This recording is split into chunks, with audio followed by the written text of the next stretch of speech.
So ನೀವು ಕೂಡ ಯೂಟ್ಯೂಬಲ್ಲಿ ಜಾಸ್ತಿ ವೀಡಿಯೋಸನ್ನ ಅಪ್ಲೋಡ್ ಮಾಡ್ತೀರಾ ಅಂದರೆ ನಿಮ್ಗೊಂದು ಬೆಸ್ಟ್ ಅಪ್ಡೇಟನ್ನು ಕೊಟ್ಟಿದ್ರೆ ಇನ್ನು ಮುಂದೆ ನಿಮ್ಮ ಒಂದು ವೀಡಿಯೋನ ಯಾವ ಥರ ಇವಾಗ ಪ್ಯಾನ್ ಇಂಡಿಯಾ ಮೂವಿ ಬರುತ್ತಲ್ವ ಅದೇ ಥರನೇ ನಿಮ್ಮ ವೀಡಿಯೋನು ಕೂಡ ಇವಾಗ ಮಲ್ಟಿ ಲ್ಯಾಂಗ್ವೇಜಲ್ಲಿ ಇವಾಗ ನೀವು ಪಬ್ಲಿಷನ್ನು ಮಾಡ್ಬೋದು. ಸೊ ಆಡಿಯನ್ಸ್ ಯಾವ ಥರ ಇರ್ತಾರೆ ಅವರ ಒಂದು ಲ್ಯಾಂಗ್ವೇಜ್ಗೆ ಅದು ಸ್ವಿಚ್ ಆಗುತ್ತೆ ಆಟೋಮೆಟಿಕ್. ಇವಾಗ ಇನ್ಸ್ಟಾಗ್ರಾಮಲ್ಲಿ ಆಲ್ರೆಡಿ ಇವಾಗ ಈ ಒಂದು ಫೀಚರ್ ಇದೆ ನೋಡ್ಬೋದು. ಸೊ ನೀವು ಕನ್ನಡದಲ್ಲಿ ವಿಡಿಯೋ ಮಾಡಿದರೆ ತೆಲುಗು, ತಮಿಳ್, ಹಿಂದಿ ಎಲ್ಲ ಒಂದು ಭಾಷೆಯಲ್ಲಿ ಟ್ರಾನ್ಸ್ಲೇಟ್ ಆಗುತ್ತೆ ಕರೆಕ್ಟಾಗಿ. ಸೊ ಇದೇ ಥರ ಇವಾಗ ಯೂಟ್ಯೂಬಲ್ಲಿ ಕೂಡ ಈ ಒಂದು ಆಪ್ಷನ್ ಅನ್ನ ಕೊಟ್ಟಿದ್ದಾರೆ. ಇದಕ್ಕಿಂತ ಮುಂಚೆನೆ ಒಂದು ಆಪ್ಷನ್ ಅನ್ನ ಕೊಟ್ಟಿದ್ರು, ಬಟ್ ಇದಕ್ಕೆ ಮೇನ್ ಕನ್ನಡದಲ್ಲಿರುವಂಥ ಯಾವುದೇ ವಿಡಿಯೋಗಳು ಜಾಸ್ತಿ ಡಬ್ ಆಗ್ತಾ ಇರಲಿಲ್ಲ. ಓನ್ಲಿ ಹಿಂದಿ, ತೆಲುಗು, ತಮಿಳ್, ಮಲಯಾಳಂ ಇದಷ್ಟೇ ಆಗ್ತಾ ಇತ್ತು. ಇವಾಗ ಕನ್ನಡದಲ್ಲಿರುವಂಥ ವಿಡಿಯೋಸು ಕೂಡ ಆಲ್ಮೋಸ್ಟ್ ಡಬ್ ಆಗ್ತಾ ಇದೆ. ಮಿಸ್ಟರ್ ಬೀಸ್ಟ್ಗೆ ಈ ಒಂದು ಫಸ್ಟ್ ಆಪ್ಷನ್ ಬಂದಿತ್ತು. ಇವಾಗ ಕನ್ನಡದಲ್ಲಿ ನಮಗೆ ಸದ್ಯಕ್ಕೆ ನಾನು ನೋಡಿರೋದ್ರಲ್ಲಿ ಸೊ ಡಾಕ್ಟರ್ ಬ್ರೋ ಅವ್ರ ಚಾನಲ್ಗೆ ಬಂದಿದೆ ಈ ಒಂದು ಆಪ್ಷನ್. ನೆಕ್ಸ್ಟ್ ನಿಮ್ಮ ಚಾನಲ್ಗೂ ಕೂಡ ಬರುತ್ತೆ. ಅದಕ್ಕೆ ನೀವು ಒಂದು ಬೆಸ್ಟ್ ಒಂದು ಆಪ್ಷನ್ ಅನ್ನ ಅನೇಬಲ್ ಮಾಡ್ಕೋಬೇಕಾಗುತ್ತೆ.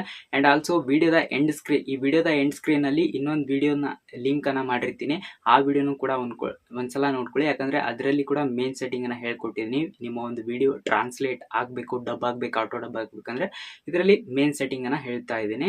ಸೊ ಮೊದಲೇದಾಗಿ ನಿಮ್ಮ ಒಂದು YT ಸ್ಟುಡಿಯೋನ ಓಪನ್ ಮಾಡಿಕೊಂಡು ಸೆಟ್ಟಿಂಗ್ಸ್ ಆಪ್ಷನ್ ಕ್ಲಿಕ್ ಮಾಡಿ. ಇಲ್ಲಿ ಆಟೋಮೆಟಿಕ್ ಡಬ್ಬಿಂಗ್ ಅಂತ ಒಂದು ಆಪ್ಷನ್ ಇರುತ್ತೆ, ಅದನ್ನ ಕ್ಲಿಕ್ ಮಾಡಿಕೊಂಡು ನೆಕ್ಸ್ಟ್ ಇಲ್ಲಿ ಆಟೋ ಪಬ್ಲಿಷ್ ರೆಕಮೆಂಡೆಡ್ ಅಂತ ಇದೆ ಅಲ್ವಾ, ಇದನ್ನ ನೀವು ಆನ್ ಮಾಡ್ಕೋಬೇಕಾಗುತ್ತೆ. ಇದನ್ನ ಆನ್ ಮಾಡ್ಕೊಂಡ್ರೆ ಏನಾಗುತ್ತೆ, ನಿಮ್ಮ ವಿಡಿಯೋನ ನೀವು ಪಬ್ಲಿಷ್ ಮಾಡಿದ ತಕ್ಷಣನೇ ಸೊ ಆಡಿಯನ್ಸ್ ಯಾವ ಲ್ಯಾಂಗ್ವೇಜ್ ಆಗಿರ್ತಾರೆ ಅವ್ರಿಗೆ ತೋರಿಸುತ್ತೆ. ಇದು ಆಲ್ರೆಡಿ ಗೂಗಲ್ದವ್ರಿಗೆ ಗೊತ್ತಾಗುತ್ತೆ.